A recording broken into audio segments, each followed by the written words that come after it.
Hi friends, ఈ వారం మన కథ సత్యాగ్రహం. రచయిత్రి గోగినేనిమణి, చదువుతున్నవారు రాధికా గోగినేని. మరి కథలోకి వెళ్దామా? సత్యాగ్రహం. సత్యకు ఆగ్రహం వచ్చింది. ఎప్పుడూ నవ్వుతూ తుళుతూ ఉన్నట్టుండే సత్య బెంకంగా అలిగినట్లుగా ఒక మూల కూర్చుండిపోవడం చూసిన తల్లిదండ్రులు కారణమేమై ఉంటుందా అని ఆలోచనలో పడ్డారు. సత్యకు అలా కోపం రావటం రెండోసారి. మొదటిసారి అప్పటికి 10-12 క్రితం వచ్చింది. అప్పుడు అంతే. సత్య తన కోపానికి కారణమేమిటో ఆమె చెప్పే వరకు తల్లిదండ్రులు కనిపెట్టలేకపోయారు. మరి సత్యతో పాటుగా ఆ అమ్మాయి తల్లిదండ్రులకు ఇంకో అబ్బాయి ఉన్నాడు. సత్య తండ్రి ప్రకాశరావు ఉద్యోగస్తుడు, తల్లి శారదాంబ గృహిణి. ఏవో చిన్న చిన్న ఒడిదుడుకులు ఉన్నా గానీ వారిది సాఫీగా సాగిపోతున్న సంసారమే.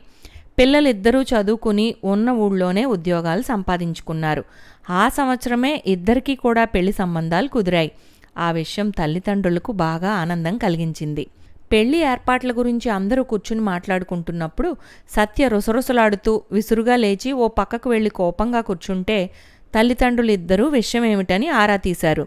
అప్పుడు సత్య, మీరేమన్నారో తప్పేమిటో మీకు తెలియటం లేదా?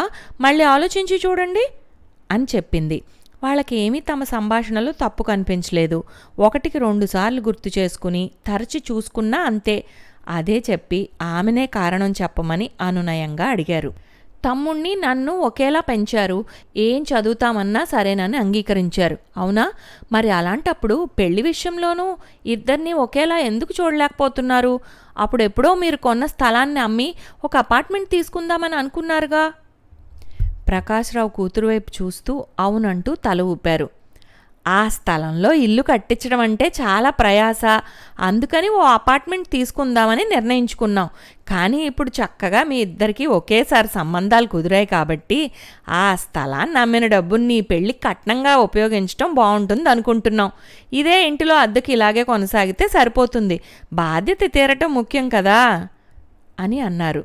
సత్య రుసరుసలాడుతూ, ఇదే నాకు కోపం తెప్పించింది. స్థలం అమ్మి ముందు అనుకున్నట్లుగా అపార్ట్మెంట్నే తీసుకోండి. పెళ్లి ఖర్చులకు లోన్ తీసుకుంటానంటున్నారుగా, నిరాడంబరంగా ఇద్దరికీ జరిపించండి అంది. ప్రకాశ్రావు కొంచెం ఆలోచనలో పడినట్లు చూస్తూ, అలా ఎలా వీలవుతుందమ్మా, వాళ్ళకి కట్నం ఇస్తామని చెప్పాం కదా అన్నారు. ఆ విషయం అప్పుడు నాకు తెలియలేదు, ఇప్పుడేగా తెలిసింది. మరి ఇలా నాకు ఇష్టం లేదని చెప్పండి వాళ్లకు. నాన్న, ప్రస్తుతానికి పెళ్లి ఆలోచనకి ఫుల్ స్టాప్ పెట్టండి. కొన్నాళ్ళు ఉద్యోగం చేస్తాను. ఆ తర్వాతైనా మీరు కొడుక్కి ఇచ్చినట్లే నాకు తదనంతరం సగభాగం వస్తుందని చెప్పండి. అందుకు అంగీకరించిన వాళ్ళనే మనం ఆలోచించుకోవచ్చు. అమ్మాయిలు అబ్బాయిలు సరిసమానంగా చదువుకుని ఉద్యోగాలు చేసుకుంటున్నప్పుడు ఈ పద్ధతే సరైంది. అలా చేయకపోతేనే నన్ను చిన్నబుచ్చినట్లు అవుతుంది. మరి మీకు అమ్మాయి అబ్బాయి సమానమేనని చెప్తూ ఉంటారుగా అని అడిగింది సత్య. తనేమన్నా గట్టిగా అనుకుందంటే ఆ అభిప్రాయం నుండి వెనకడుగు వేయదని తెలిసిన ప్రకాశరావు కొంచెం సంశయంగా, ఇంతవరకు వచ్చాక ఇప్పుడు ఇలా చేయటం ఎలా అమ్మా అంటూ నసిగాడు. అప్పుడు కొడుకు వికాస్, పర్వాలేదులేండి నాన్న, ఆ అబ్బాయి మా ఇన్స్టిట్యూట్లో పనిచేసే నా ఫ్రెండేగా, ఈ విషయాన్ని నేనే చెప్తాలేండి అంటూ ఆ విషయానికి ముగింపు పలికాడు. అయితే వికాస్ ఈ విషయం చెప్పగానే పెళ్ళికొడుకు శంకర్ ఆ విషయంలో తనకేం అభ్యంతరం లేదని, తన తల్లిదండ్రులు అంగీకరిస్తారని చెప్పి భరోసా ఇవ్వటంతో అనుకున్న ముహూర్తాలకి ఇద్దరికీ పెళ్ళిళ్ళు జరిగిపోయాయి.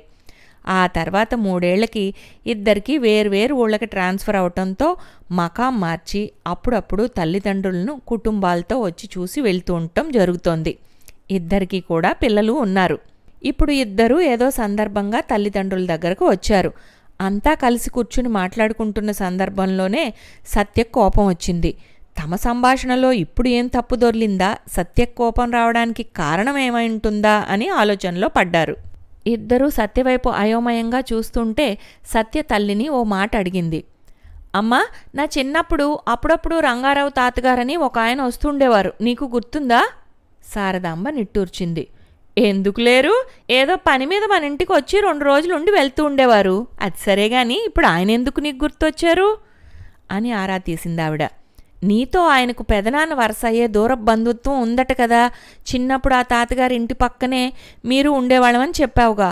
ఆ తాతగారు మీ పిల్లలందరినీ తరచూ హోటళ్ళకి సినిమాలకి తీసుకువెళ్ళి అందరి ఇష్టాలను గమనించి వాళ్ళకి కావాల్సినవి అన్నీ కొనిపెట్టేవారని చెప్పావు కదా.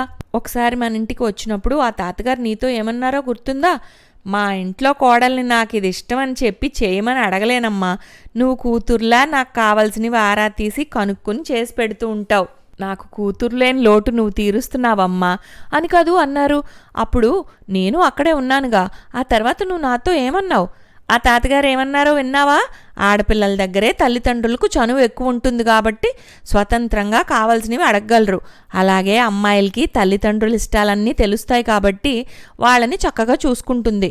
మరి మమ్మల్ని అలా కనిపెట్టుకుని చూసేదానివి నువ్వే అన్నావుగా. శారదాంబ ఆలోచిస్తూ చూసి అయితే అని అడిగింది కూతుర్ని. సత్య తల్లివైపు చురుగ్గా చూసింది. మరి తమ్ముడు వాళ్ళ దగ్గరకు వచ్చేయవచ్చు కదా అంటే నువ్వేమన్నావు? మేం చేసుకోలేని రోజుల్లో నీ దగ్గరకు వచ్చి ఉండాల్సిందే కదా, ఇప్పుడు బాగానే ఉన్నాంలే, అప్పుడే ఎందుకు అని చెప్పావా? శారదాంబ ఆశ్చర్యంగా చూసి అవును, అయితే ఇందులో నీ కోపం వచ్చే సంగతి ఏముంది? నీ ప్రసక్తే లేదుగా అని అడిగింది. సత్య అలాగే చురుగ్గా చూస్తూ జవాబు చెప్పింది. అవును నిజమే, నా ప్రసక్తే లేదు. అదే నాకు అవమానంగా అనిపించింది. చిన్నప్పుడేమో నాతో మమ్మల్ని చూడాల్సిన బాధ్యత నీదే అని చెప్పిందానివి, ఇప్పుడేమో ఇలా మాట్లాడటం ఏమిటి చెప్పు? పిల్లలిద్దరూ సమానమే అయినప్పుడు వాళ్ళని చూసుకోవాల్సిన సమయంలో కూతురికి బాధ్యత ఉండదా? చేసుకోలేని రోజుల్లో పిల్లల దగ్గరే ఉండాలి కదా, మీ ఇద్దరే కదా మమ్మల్ని చూసుకోవాలి అని కదా నువ్వు చెప్పాల్సిన మాట. ఇదేనా నేను ఇంకా ఏమిటో అనుకున్నాను అంటూ బొగ్గన వేలేసుకుని మరీ ఆవిడ ఆశ్చర్యపోయింది. ప్రకాశరావు వదనం వికసించింది. అవును సత్య, నువ్వు చెప్పింది చాలా సబబుగానే ఉంది. హక్కుల్లో మాత్రమే కాకుండా బాధ్యతల్లోనూ వాటా కావాలనుకునే నీ మాటలు చాలా ఆనందం కలిగిస్తున్నాయి. అమ్మాయి అయితే పెళ్ళి పురుళ్ళు వగైరా బోలెడు ఖర్చులుంటాయని బరువుగా భావించే వాళ్లకు నీ మాటలు కనువిప్పు కలిగిస్తాయి. అమ్మాయిల పద్ధతులు అన్నీ మారాయి కాబట్టి ఆలోచనలు ఇలా మారితే కావాల్సిందేముంది? తల్లిదండ్రులు తమ పరిస్థితులను బట్టి ఎక్కడా సౌకర్యంగా ఉంటుందనుకుంటే అలా ఉండొచ్చు. ఇద్దరి పట్ల తేడాలేం ఉండకూడదని నీ మాటల అర్థం, అంతే కదా అని ప్రకాశ్రావు అనగానే సత్య పెదవులపైకి చిరునవ్వు వచ్చింది. తల్లి కూడా చిరునవ్వుతో నువ్వు చెప్పింది నిజమే సత్య. కోడలు సంస్కారవంతురాలైతే బాధ్యతతో గౌరవంగా చూస్తుంది గాని కూతురు మాత్రం తన్ని ప్రేమగా పెంచిన తల్లిదండ్రులను అంతే ఆదరంగా అభిమానంగా చూస్తుంది. ఇంతటితో సత్యాగ్రహం కథ సమాప్తం. వచ్చే వారం ఇంకో కథతో కలుద్దాం.